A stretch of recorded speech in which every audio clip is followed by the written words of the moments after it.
Joining me today is the president of Oklahoma Wesleyan University, the author of Not a Daycare, The Devastating Consequences of Abandoning Truth, and a staunch defender of intellectual freedom on campus, Dr. Everett Piper. Welcome to the Rubin Report. Well, thank you for having me. I'm honored to join you today, Dave. I'm glad to have you because you are writing about and talking about and living many of the ideas that obviously I focus on here. Before we get to any of that, though, your other book, your first book, I want to get the title exactly right because it's just perfect.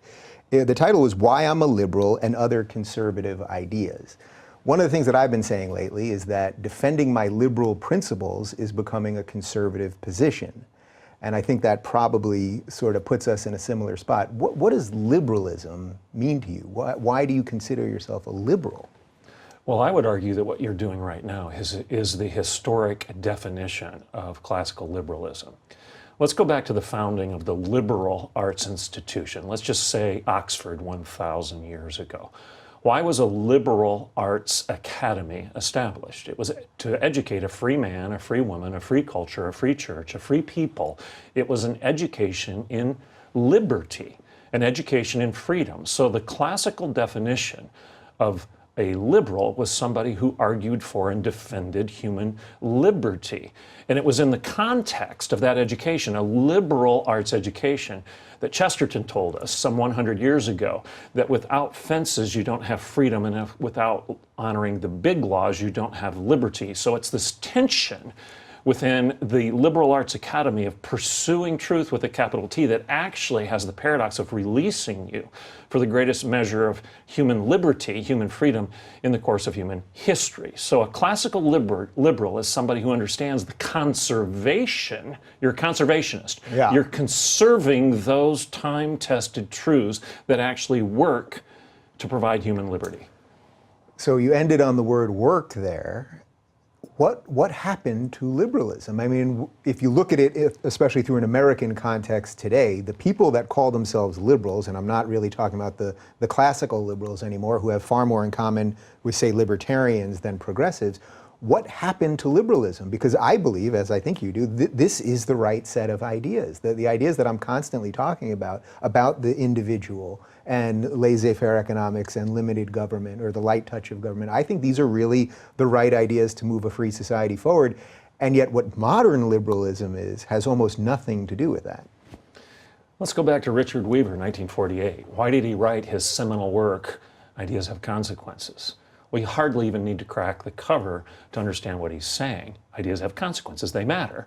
Good ideas bear good culture, good kids, good community, good country, good fruit. Good ideas bear good fruit, and bad ideas have the opposite effect. Now, why is 1948 critical in this analogy? And my answer to you is because Weaver was writing to his culture a handful of years after what? The Nazi Holocaust. And he was saying we should have seen this coming.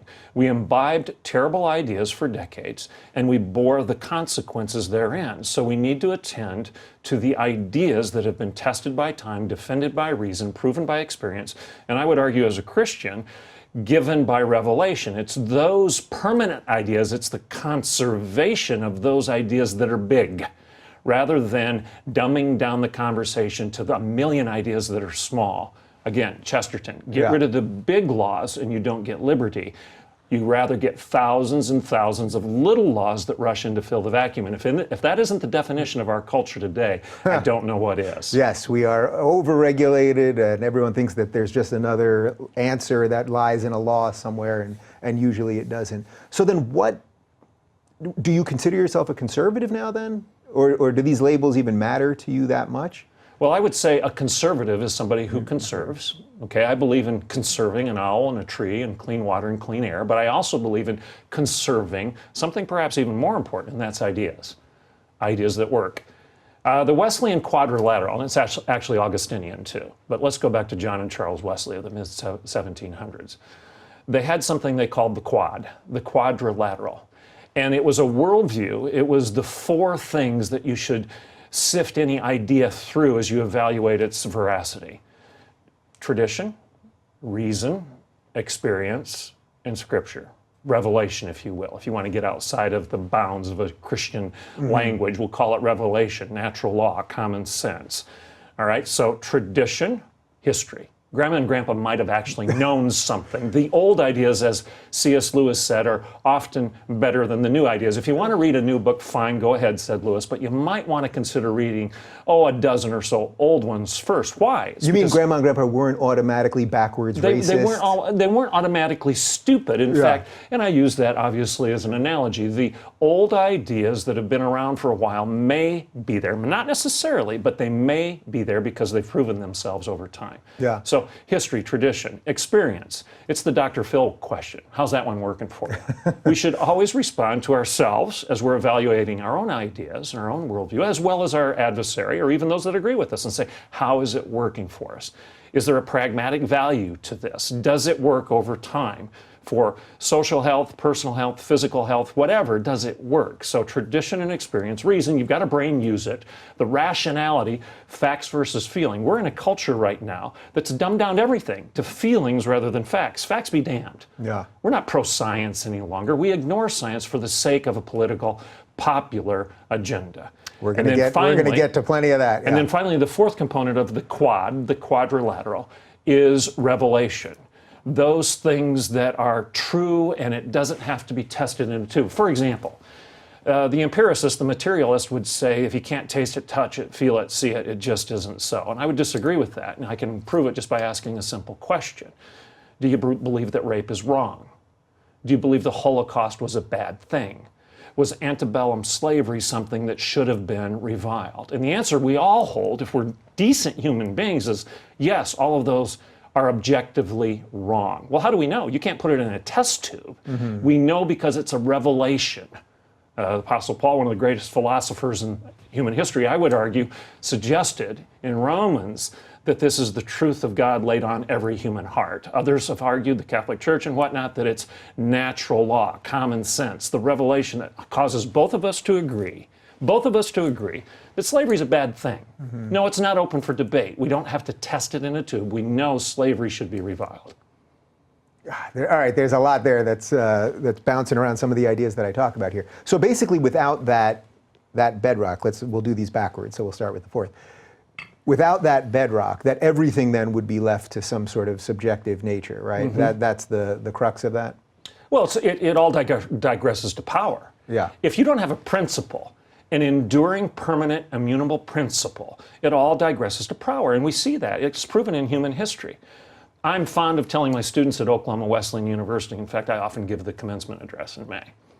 It's often very short. I give them a gift. It's a guaranteed standing ovation, by the way, to tell everybody before the speech starts that this will be 5 minutes max. A 5-minute commencement speech? Yes. Yes, they're not there to listen to me. They want to celebrate. Yeah. But what I tell them often, and it's a repeat almost every year, today I'm not going to celebrate your opinion. In fact, today I don't care what your opinion is, and you shouldn't care about my opinion. I'm not going to pat you on the back when you walk across the stage and approach me in your funny cap and gown and me standing there in mine. I'm not going to hand you a diploma and say, congratulations, you've got a degree in opinions. That's absurd. Yeah. I hope you paid $35,000 a year to learn something that's right and just and real and true. Something closer to the truths of your discipline than what you knew when you came in as an 18-year-old 4 years ago. And the proof to that, some people may say, well, that's just your opinion on education. Good for you. Well, I'll say this. Opinions always enslave, but truth sets you free. Pol Pot had an opinion. Mao had an opinion. Robespierre and Chavez and Hitler and Mussolini, all the despots of history, had opinions, and it didn't end well for millions of people. But Christ said, you shall know the truth, and the truth shall set you free. There's power in the immutable, unchangeable truths that set us free.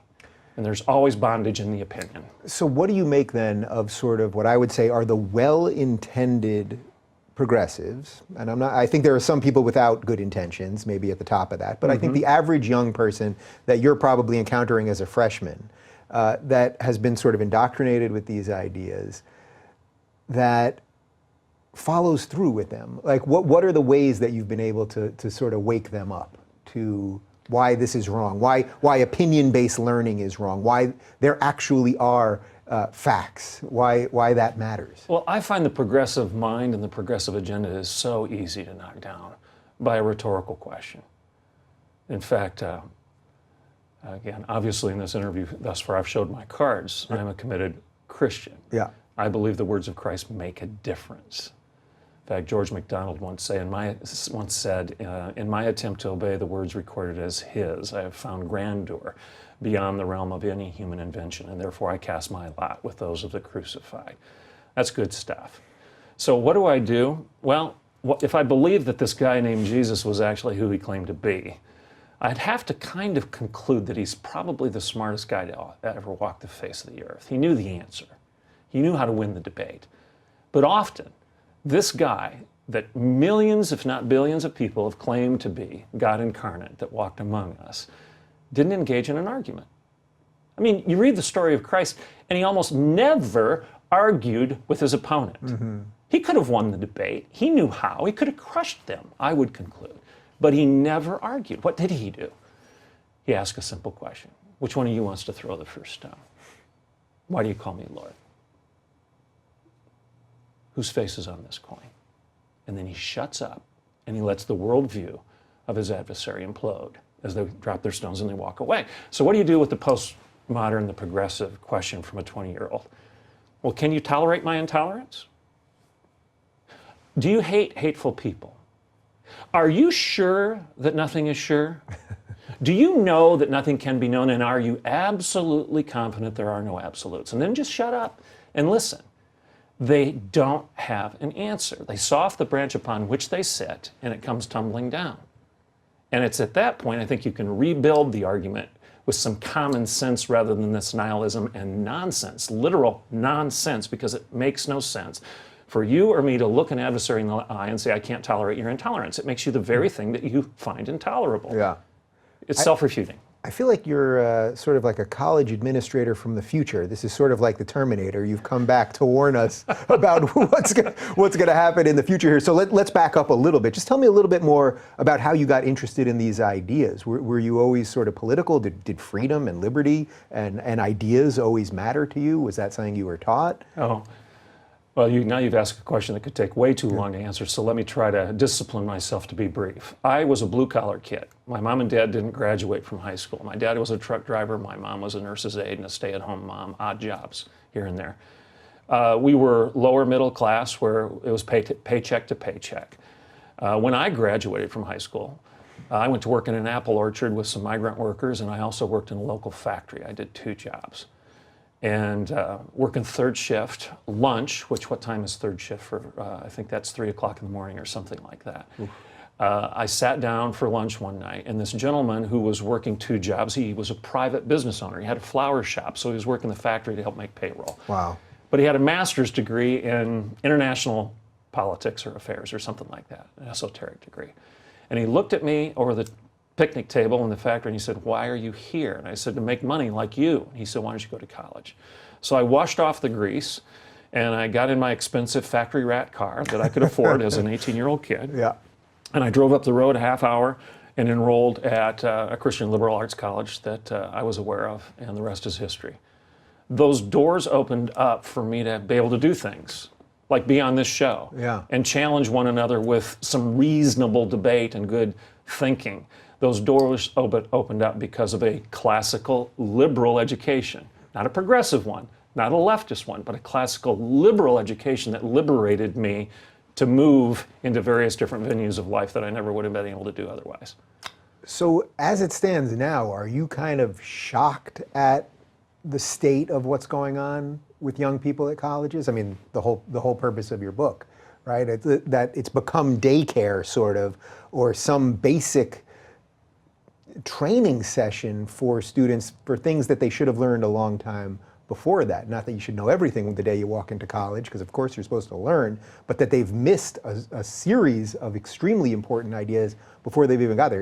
Was that when you first realized that was happening? No. A, when was that? And B, were you shocked? No, I'm not shocked, because I've been seeing it coming for decades, and you're accused of being an alarmist when you warn people of these things. Yeah. Well, that'll never happen. Well, where are we right now? So when did you first sense that something I've was been a wrong? college president for 16 years. I would say about the time, maybe 20 years ago, when I was a vice president of various different segments within the academy, I could see the shutting down, the foreclosed mind, the unwillingness to entertain anything that might challenge you and move you out of your comfort zone. Which way was it coming from? Was it coming from the students, or was it coming from faculty, or was it coming from administration? Was it coming in every direction? I think it comes, we've created our own monster. In fact, when I originally confronted this daycare thing, it's interesting.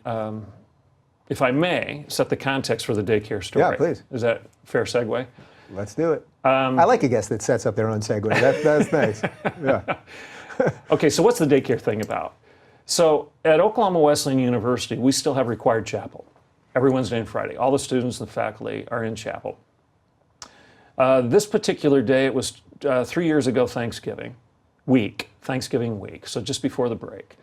One of my vice presidents was the speaker in chapel. And I know this particular guy very well, obviously, and I know he always speaks from a script. He never ad libs. So it's always a 15, 20-minute homily at best, and he's done. And it's from a script.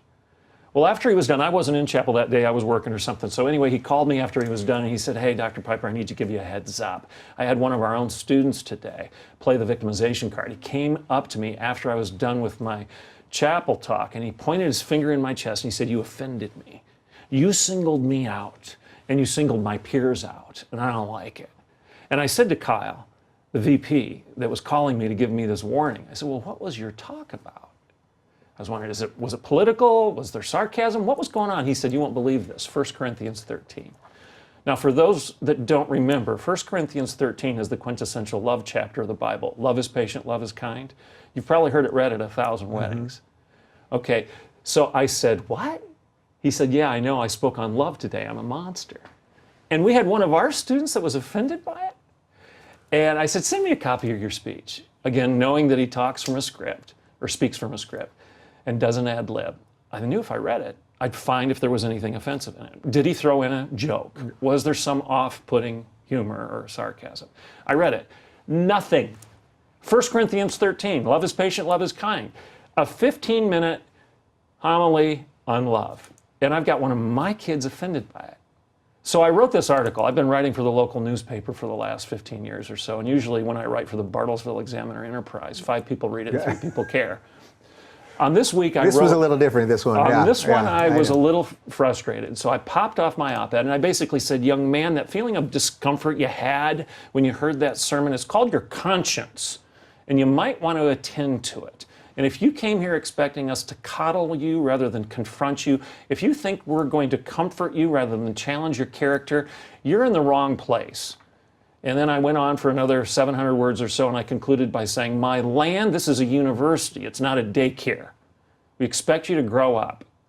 And that article, by the end of a week and a half, had 3.5 million hits. Yeah, we're going to link to the article down below because people should read it. Yeah. Now, here's the point, and I don't know if I'm off task, and I'll shut up and let you go. You're doing your own segues now. Go. I'm with you. I'm with you.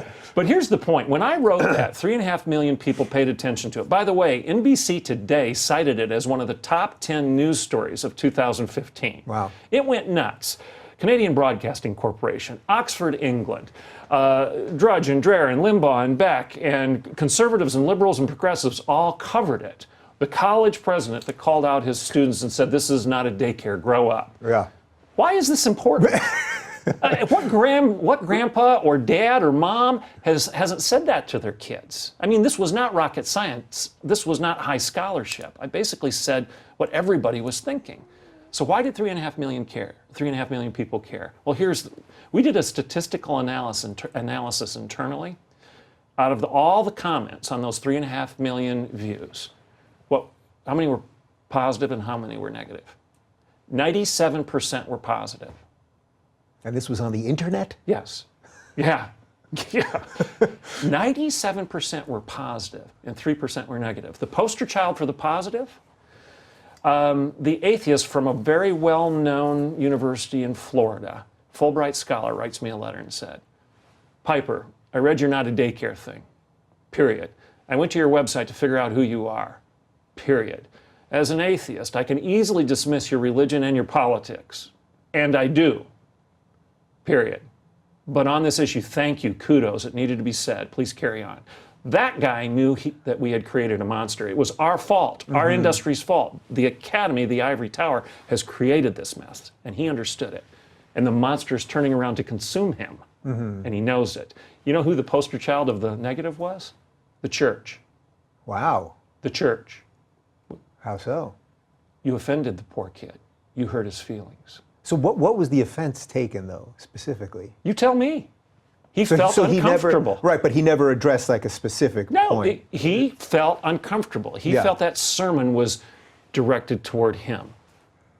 Well, maybe it was. There was a time where the church was supposed to confront those things that are selfish and narcissistic.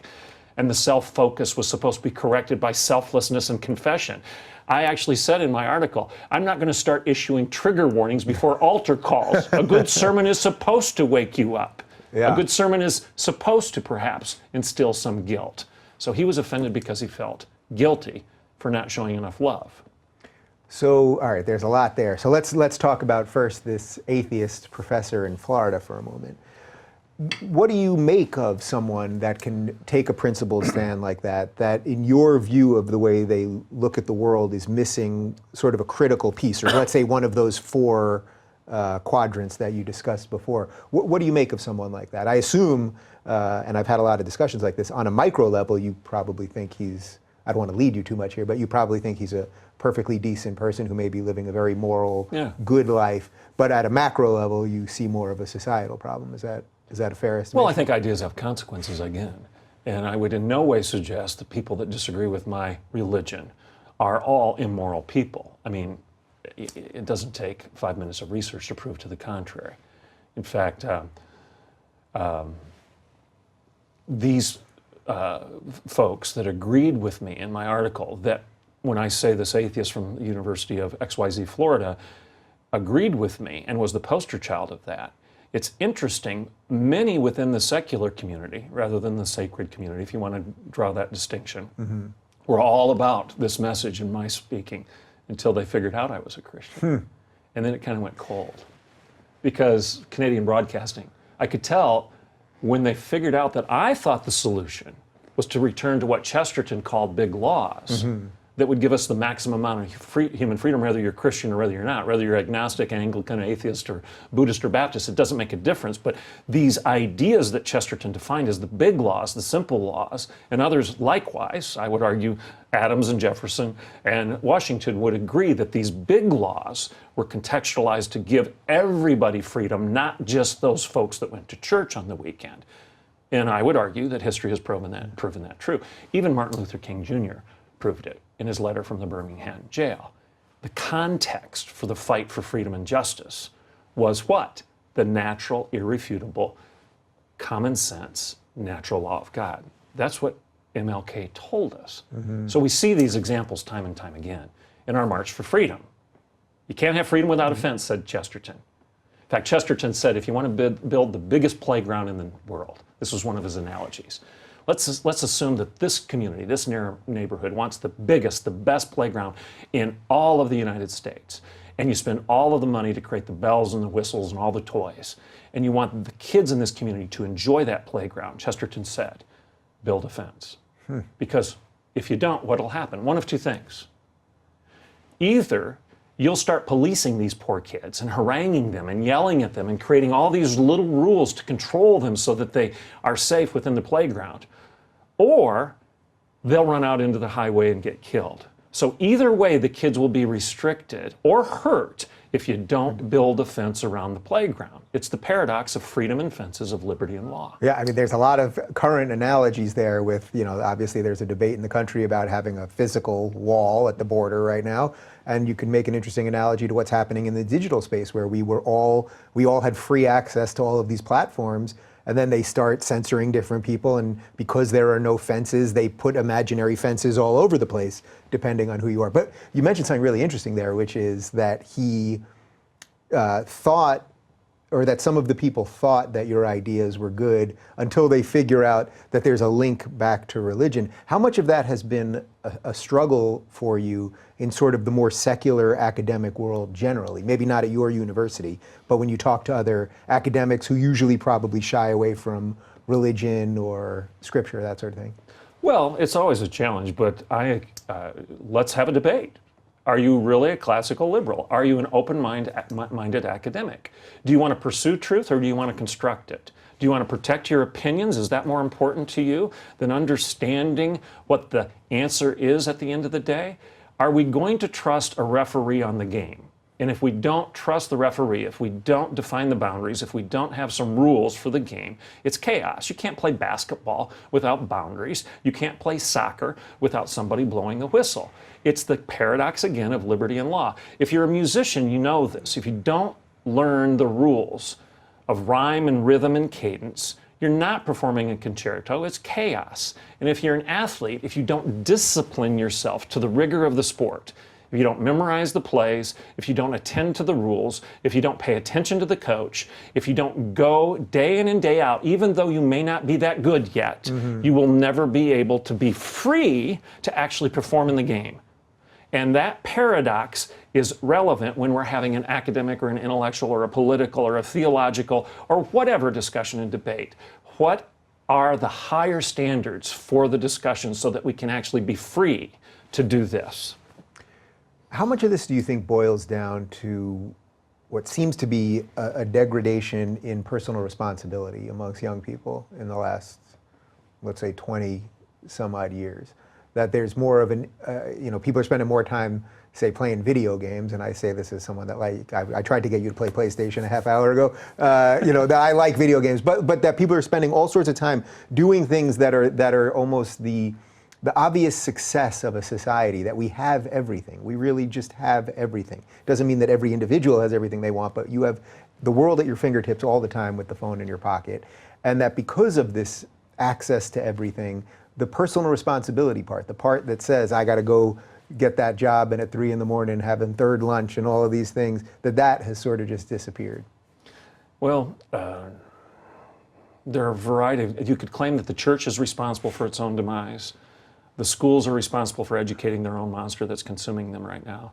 You could also lay blame at the feet of parents that are helicopter parents and they don't allow their kid to feel or sense or experience any adversity in life. We're going to coddle, we're going to comfort, we're never going to confront and build character, we're just going to make life easy for our kids.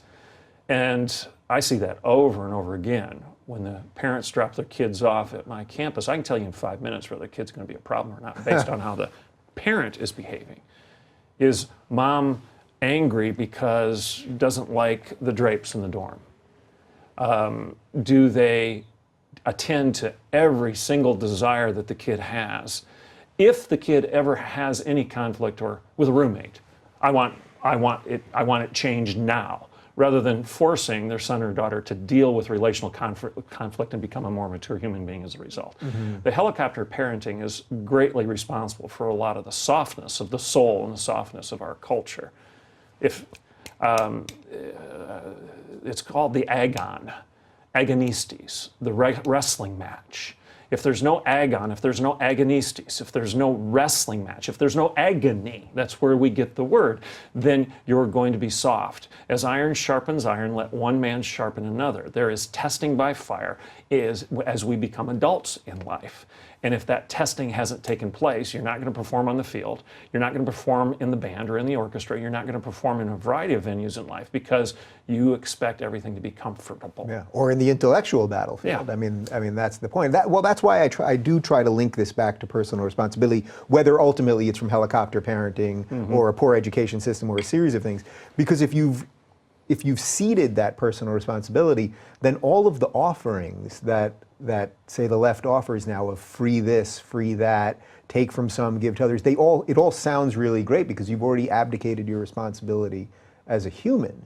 So that seems to be the core issue. If we could just get these young people to wake up. So okay, so a kid walks in to your school, mom's complaining about the drapes, the kid doesn't like his roommate, whatever the other series of things are. Are you actually personally involved at any point in this? Or tell me just a little bit about how the structure of the university works so that you can get some of these ideas across. Oklahoma Wesleyan is a small institution. We're about 1,500 total, all in. That's healthy for us. That's a financially healthy institution. But it's got the magic of community. You're not lost as a number, and you actually engage with the PhD. You don't just get an education in a classroom of 800 to 2,000 students where you're being taught by the graduate assistant that doesn't care. We've got a ratio of 1 to 15, 1 to 16, and you're actually learning from the scholar, which I would argue is good education as opposed to somehow inferior education just because you're smaller than the big guy down the street. I think we've lost the power of education as we've started worshiping this altar of size and the behemoth and the football program and whatnot. That somehow is better education than actually learning like this? Come on, that's ridiculous.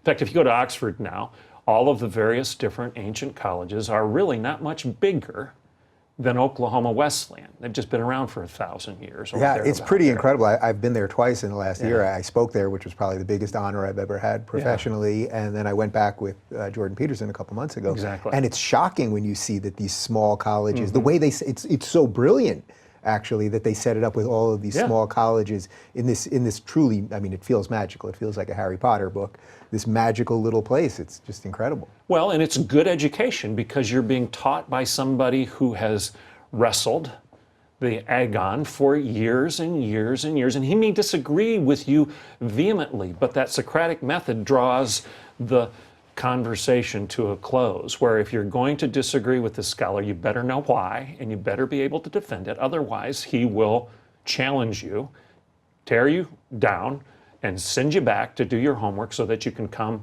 again another day to carry on the battle. That's good education. It's not soft education. It's not coddling education. It elevates the value of confrontation. It elevates the goal of actually being a responsible human being at the end of the day that actually has character more than just wanting a career. In the United States, we think that somehow good education is one that just gives you the ability to get a career. I don't disparage that. You should be able to get a good job. But really, is that where we are in the United States, where information is more important than ethics, and money is more important than morality, and getting a career is more important than character? There was a time not that long ago where all of those things were important in a liberal education because we wouldn't be free as a culture without them. So what went wrong there? When did that go wrong? You could argue that it preceded Weaver's work in 1948. I would argue it goes back to Dewey and the model of education that prevailed at that time, where we stopped caring about the Socratic logic and the facts of education. We started caring more about the feelings that come with education and the Common Core debate. I mean, I'll really get people stirred up with this. Common Core is a joke. Why in the world would we want to dumb down education to the common, to the average? Don't we believe that education should pursue what's excellent and exceptional? Common Core puts everything on a level table of average, of common. That's why it's called that. It doesn't release my faculty and others to do what they know how to do best. I don't need the government telling my faculty how to build a syllabus. I just don't need that. If I have hired a math professor that doesn't know 2 + 2 is 4, there's a solution. I fire him and I go get somebody who knows how to come to the right conclusion. I don't need someone else trying to intrude and govern that discussion. And Oklahoma Wesleyan's faculty has been ranked by CBS News Money Watch as having the best faculty in the nation for 3 successive years by student review. So why in the world would the Fed think they need to tell me how to structure education? So what's the structure? We do it small. We can engage as a faculty and as an administrative body to develop a curriculum that works because I hire scholars and educators that know what they're doing, and we have dialogue and relationships with students as we get them to pursue truth. That's one of the cornerstones of our mission statement. You pursue truth, you don't construct it. And at the end of the day, you practice wisdom, you practice what you preach. You just don't have the cognitive and the intellectual. You actually develop into a person of character that engages culture with integrity. Do you find that you get other administrators, other school presidents, and board members, and probably donors, all sorts of things, from other schools that are reaching out to you going, how do we fix this mess? Because I find now that people ask, I mean, this has come up on the show many times, it's like, how do you fix this thing? And it seems like it really can't come from the academics because they've been sort of in it too long. And you mentioned to me briefly before we started how they're often not brave, and we should explore that a little bit. But that it really has to come from the donors, that only when the money starts getting cut off will the schools be willing to do the right thing. But I assume people look at you and see what's going on and go, that's what we should be replicating. Well, some do, but any industry protects its own. And until there's a huge crisis, people are never forced to change. And I'm not sure we've reached that point of crises in the educational industry in the United States yet. We will. Yeah. What do you think that would look like, actually? Because I think a lot of people are watching this going, we're in the midst of it. The crisis is here. It is here intellectually. It is here morally. I mean, you see it in the Snowflake Rebellion. This is education, where they're going to protest Ben Shapiro at Berkeley. Yeah. And Berkeley's supposed to be the birthplace of the free speech movement. But you're basically protesting a guy who says the same things that Ronald Reagan said, that were mainstream conservative ideas. You're protesting a conservative Jew and calling him a Nazi? This is an upside down claim that makes no sense. And anybody with half a brain can figure that out. But yet Berkeley silences Ben Shapiro and others because of what? They don't like his ideas. That's not the birthplace of free speech. That's ideological fascism. That is not academic freedom. In fact, where do we get the word fascism? It comes from the root word fasciste. A fasciste was a Roman bundle of sticks that was bound together so tightly that it could not be broken. You see it in a lot of the frieze work and the sculptures in the United States, the Supreme Court, and in our Capitol. You see a fasciste which often has a hatchet head in the top of it. What does it represent? The power of the bond, the common bond, which isn't necessarily bad. But it's from that we get the word fascism, that you must be one of us. You must look like us, you must think like us, you must walk like us, you must talk like us, or you're verboten, you will be expelled. We will crush you, Berkeley, Ben Shapiro. We will crush you with the fascist. It's intellectual, it's ideological fascism that is not academic freedom. It's the antithesis of a classical liberal. So I'm curious, Peter Boghossian, who you may know, who's a professor up at Portland State, who I've had on the show a few times, and just did these faux academic papers. We have him on again in a couple weeks. He calls this postmodern set of ideas a secular religion, because it has all the markings of a religion, but there's no redemption narrative, and certainly if you're a white, cisgendered, heterosexual Christian male, you better bow forever and never challenge it because you have original sin, basically. I don't know that you've thought about that specifically, but do you like that, as someone that comes from a religious perspective, do you like that framing of this, that it has the markings of religion in a negative sense, let's say? Yeah, I would argue every worldview has the markings of a religion, either positive or negative. I don't think there's any way you can get outside of the box of a religious discussion. You and I might disagree on that at another time, another place, but I think everything is going to boil down to these key questions: origin of man, nature of man, redemption of man, and responsibility of man. And all of those are religious questions. Where do we come from? What is our nature? What is our redemption? How do you fix the problem? And then what is our responsibility at the end of the day? That's another quad, if you will, quadrilateral, 4 things through which every human being sifts his worldview in terms of trying to resolve how to function with one another and within life. Postmodernity. I'm going to butcher this historically. Anybody out there that's a good historian is going to just fingernails on a chalkboard. Don't worry, we've got YouTube commenters and they'll gladly take care of you. I'm sure you do, and I'm sure. I'm going to separate human history into 3 simple categories: pre-modern, modern, and postmodern. What's pre-modern? The supernatural. In pre-modern, there was this idea that truth could be experienced. This is real. This table is empirically verifiable. I can touch it. I can see it. I can feel it. But there were other things in pre-modernity that were also real, and those were revealed truths. Mosaic law, for example. There was a revelation that gave truth to man. So pre-modern was supernatural. Modernity comes along and it became what? Simply natural. Pre-modern, supernatural. Modernity, simply natural. If you can't taste it, touch it, see it, feel it, then it just isn't so. Pre-modern, modern. So what's post-modernity? If pre-modernity is supernatural and modernity is simply natural, what's post-modernity? Superman, the Übermensch, We shall rise up. We will decide. We will define. We will declare ourselves to be as God, the original sin as defined in Genesis. We don't need anybody telling us what to do. Now, whenever humanity comes to that point, what always happens? It ain't good. Power. Yeah. Power crushes dissent. Pre-modern, supernatural, modernity, simply natural, post-modernity, the Übermensch, Superman. And I would argue that's where we are right now. So how dangerous or precarious, let's say, of a position do you think we're actually in the United States right now, or just, let's say, the West in general? Because this idea is growing. We're fighting it back. There's definitely some pushback online. But if you look at academia, if you look at the political establishment, if you look at the media, these ideas are gaining and gaining strength. If you look at the way the media treats the ideas of Alexandria Ocasio-Cortez, they're making it seem like these are all the hot right ideas. These are pretty radical socialist ideas, but they have an incredible amount of momentum right now. What kind of position do you think we're actually in right now at the beginning of 2019?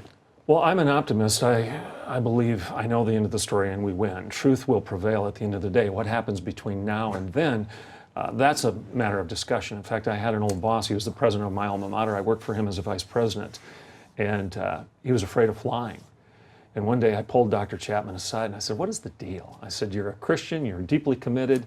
Why are you so afraid of flying? You know what the end of the story is. He says, I'm not afraid of the end of the story. I'm just afraid of what happens between 30,000 feet and one.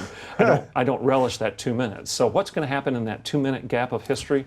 I don't know. I'm not a prophet. But what I can say is these ideas are dangerous. And they're nothing to just dismiss.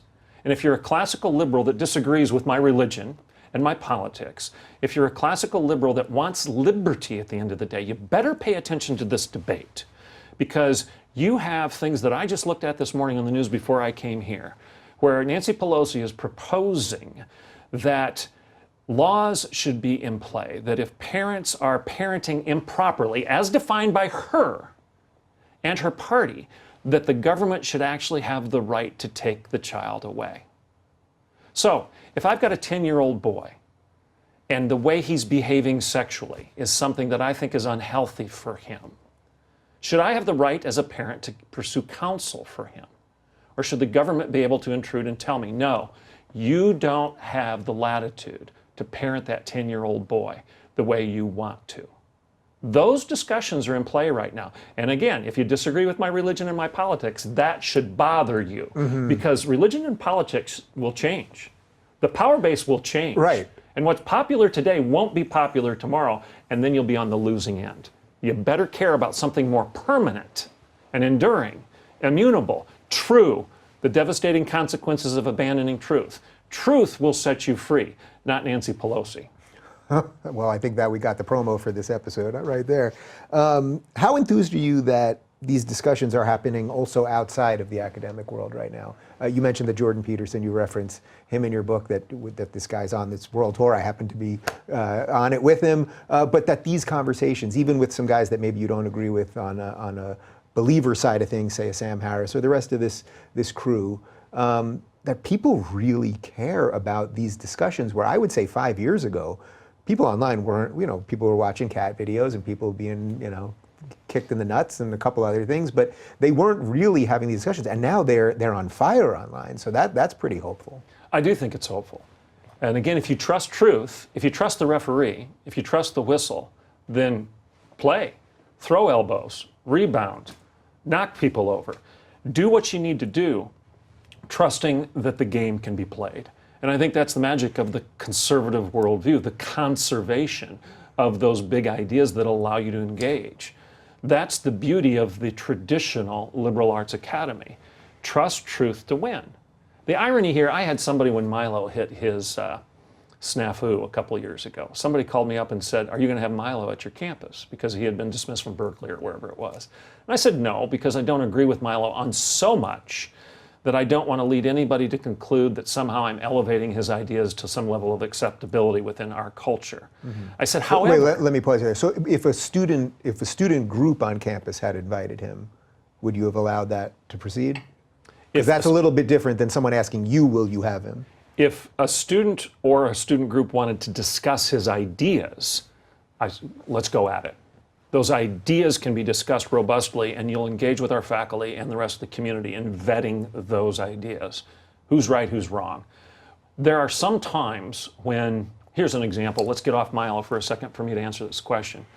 I had another gentleman who's very well known and very popular across the nation who wanted to speak at my commencement, but he's of a different religion.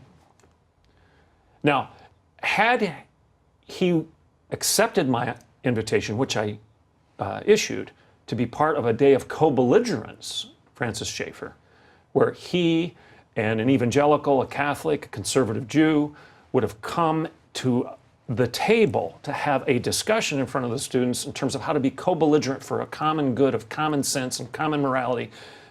Pick a topic, the preservation of the sanctity of human life. That would have been a great thing. But putting somebody that disagrees so much with the core tenets of my institution at my pulpit, at my podium, on the key event of the year, commencement, is something that I guard because it sends a signal to everybody. So I didn't. I didn't invite him to the commencement. I invited him to a day of co-belligerence. Does that make sense? Yeah. So I'll defend your right as a private institution to do what you think is best. But let's get back to Milo. Would I put Milo at the podium, at the pulpit? I think I have to guard the message of what we stand for missionally. Right. But would I put him in a different venue where there would be debate and disagreement and a good exchange? That's a different question, if that answers you. And I suspect the answer is yes to that question. Yes. Yeah. Possibly. Yeah. I mean, I'm going to make a decision. There are some people I'm not going to because they're so far outside the pale. I'm not going to put a white supremacist on my podium because I think it's offensive to, I mean, we were birthed out of the civil rights movement. We were actually birthed, the Wesleyan Church was an abolitionist church. We took a stand against slavery. So our history, our mission is human equality. And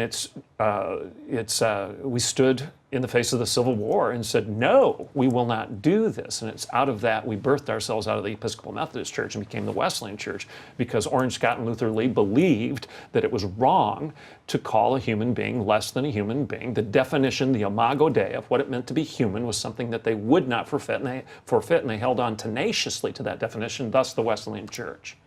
So am I going to put somebody at my podium that refutes all of that? It's a judgment call that I have. Yeah. So. Right. Interesting. Do you think that universities, you probably don't want to say this as a administrator, but that perhaps the way we're learning relative to people watching videos on YouTube and conversing online and all of these things, that the way young people are learning is changing so rapidly that 10 years from now or 20 years from now, that the university system is going to be either completely different, I think that's a foregone conclusion perhaps, but not just different, but far less relevant, that you will have figured out ways to learn in many other ways. I mean, I say this all the time now, it's like, if you just watch this show, not that it's a complete version of what you should get in college, obviously, but you can have, behavioral scientists and evolutionary biologists and clergymen and a wide set of people from different walks of life. You can learn from them, and if you want, you can get a pretty damn good education that way. Right. That's not the complete piece of why you should be at college, but do you sense that that's really changing? Oh, there's no question. I mean, you've got Mike Rowe, Glenn Beck, Tucker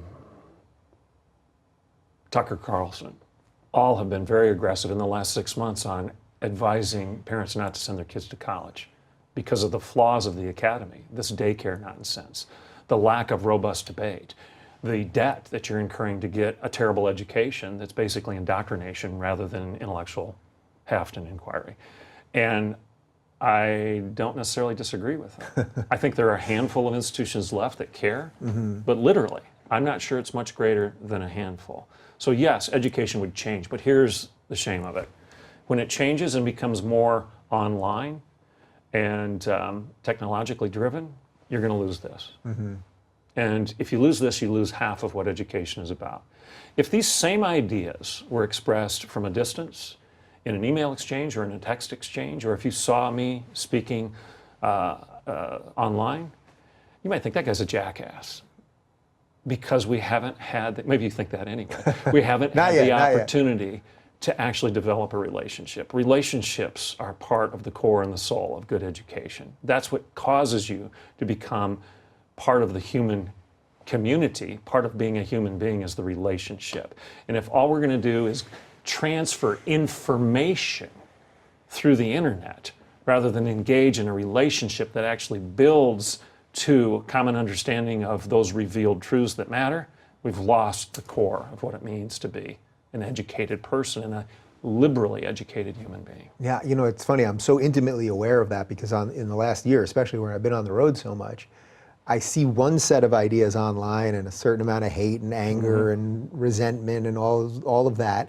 And then everywhere I go, and I mean this without exception, I meet great people just like this, and you talk to somebody, and it's so much more powerful than the conversation online. So even though I'm so enthused about people getting ideas from these conversations and things like that, yeah, the other part of that, and maybe colleges will shift and learn to integrate some of that. I hope, I suspect. Well, it's those probably financial happening. pressures are huge right now. I think Forbes put out an article less than a month ago that suggested that 50% of all colleges and universities in the nation will close in the next 10 years because of the financial pressures. And as a college president, I understand why Forbes is predicting that. I would argue that the handful that will succeed are those that are clear and bold and distinct. The marshmallow, the mush, the vanilla will fail. Now, you may disagree with my Christian paradigm. You may disagree with the 4 pillars of Oklahoma Wesleyan University, which are the primacy of Christ, the priority of Scripture, the pursuit of truth, and the practice of wisdom. That's who we are. We have a center for capitalism, free enterprise, and constitutional liberty. We are pro-life. We're the only university in the nation that operates a mobile ultrasound clinic free of charge to women in our 100, 200-mile radius. We've saved over 200 lives as a result of doing that. Now, how many college presidents are you going to hear this story from? Very few. Yeah. And people listening right now may say, I don't want that. Fine. Go get what you want. It's a free market. But those that are listening right now that like it, they're not going to find it anyplace else. And they'll knock down my door to buy it. Nobody wants vanilla ice cream. If you sell a flavor that's bold and distinct and clear and different, the people that want it will buy it. Missional clarity is critical for any industry, any business, and especially for the academy right now. Because if we're all just vanilla mush, then why would you pay twice what you need to get an education from me when you could go down the road to the junior college and get the exact same thing? It makes no sense. You've got to be distinct, otherwise you fail. Can you talk a little bit about how the sort of the new studies, say gender studies and women's studies and things like that, have kind of infiltrated the more traditional disciplines? That seems to be a big one lately. Okay, now you're pushing me here. So I'm going to answer clearly. I let you do your own segues for a while, so you know. I'm going to answer clearly. It's a compromise of the dignity of the woman. Pure and simple. Who's losing right now in the academic discussion? Women. Why do I say that? Okay. Title IX is a 1972 law that was established to give women equal access to the field, to the shower, to the scholarship, to the bathroom, to the sport. Great law. Good. Right. Okay. We've complied with that. Started good. We've complied with that since day one. Now, under Obama, I received a letter like every single college president in the nation received, demanding through a bureaucratic fiat, not through legislation, that's a different discussion, that we immediately start providing transgender accommodations on our campus. I responded and I said no. Now, why did I do that? Because I'm not sympathetic to those that are wrestling with that dysphoria or that particular issue of life? No, I'm not. That's not why I said no. I responded because I said this, and I actually put it in writing. How can I possibly comply with Title IX, which you, DOE and OCR, are telling me I have to do, if I now deny the biological fact of the female and start pretending that women aren't an objective reality, but rather a social construct? Who's going to lose if I do this, Mr. DOE and Mr. OCR? Women are going to lose. They're going to lose their scholarship, lose their sport, lose their competitive advantage because they're going to be supplanted by men who take it away from them. And by the way, we see this now in sports all the time. Every week This is not hypothetical. there's another wrestler, trans woman wrestler, that's beating a biological woman, and people are cheering this as if this is the way it's supposed to be. And how is that fair? And how is that pro-woman? The irony again is, as a conservative, I'm the classical feminist now because I'm acknowledging the feminine. And I'm saying that women are real, they're not a social construct, they're a biological fact, and they should have the protections that Title IX afforded to them back in 1972, and I refuse to compromise that. So I sent a letter back to the DOE and the OCR, and I said no. Told them why, and I received a letter back saying, you're exempt. Wow. At which point, I got criticized robustly, as you can imagine, from anybody that disagreed with my particular defense of the dignity of the woman. But you got the exemption. I did, for now. Well, But- now Title IX has changed, so because of the Trump administration. So Well, it's they didn't not change Title IX, they're just enforcing it in a more pure way rather than trying to manipulate it through bureaucratic fiat. Yeah. The same thing was true on the Affordable Care Act. Oklahoma Wesleyan stood with the Little Sisters of the Poor on the steps of the Supreme Court in defending the right of a bunch of nuns to not have to buy contraception. They're celibate. Why do they need any? Stop and think about this. Yeah, I did this in my PragerU video, yeah. They're nuns. Why should they have to buy any contraception? And how is it possibly pro-woman for the federal government or anybody to tell these women what kind of products they have to purchase in their health care package? When they don't want them, they won't use them, they don't need them, and by the way, they're Catholic, they're pro-life. So the Fed intrudes into all of that and says, you've got to do this, you've got to buy this product. By the way, Oklahoma Wesleyan, by definition, hires only pro-life faculty and staff. So the women at Oakwood are pro-life too. They're not Catholic, but they're pro-life. Who can possibly claim to be pro-woman and ignore the wisdom and the intelligence and the right to choose that these women should have in their health care? We were the ones that defended that. We were the only university in the nation to challenge the bureaucratic fiat that suggested on sexual harassment that you have to convene a kangaroo court on your campus, that you now are required by law to circumvent the local legal channels and persecute the accused on your campus by not allowing him to be adjudicated by people that actually know what they're doing, local law professionals in the courts, and it also compromised the rights of the woman, the rights of the accuser, because you were then required to drag her before a committee of her peers and go through the whole thing again. It's just completely bananas. I mean, we're eliminating due process, or that's exactly what it was. Oklahoma Wesleyan was the only university in the nation, a Christian conservative institution, stood up and said, no, we will not do that. Fire actually represented us, and it was thrown out and we prevailed. All right, I got one more for you. Okay. If there is a 16, 17-year-old watching this right now, thinking about what college they're going to go to, I think you've done a pretty solid sales job already, but give them the final sales job of why they should attend Oklahoma Wesleyan. Well, decide what you want. Okay, so first of all, what product do you want? Do you want a career? Do you want technical training? Do you want an apprenticeship? Then you might not want to go to Oklahoma Wesleyan if those are the only things that you're interested in. If you also want to wrestle with the big ideas, if you also want to do it robustly within the 1,000-year tradition of a classical liberal arts education, which is not progressive and leftist, but grounded in those time-tested truths, you might want to consider coming here. And, again, I've got to throw this in. I can't ignore this. We are Christian. If you want those four things that I described, the primacy of Christ, because we believe he is who he claimed to be, the priority of Scripture, we believe that the Bible is more than just an interesting, dusty book.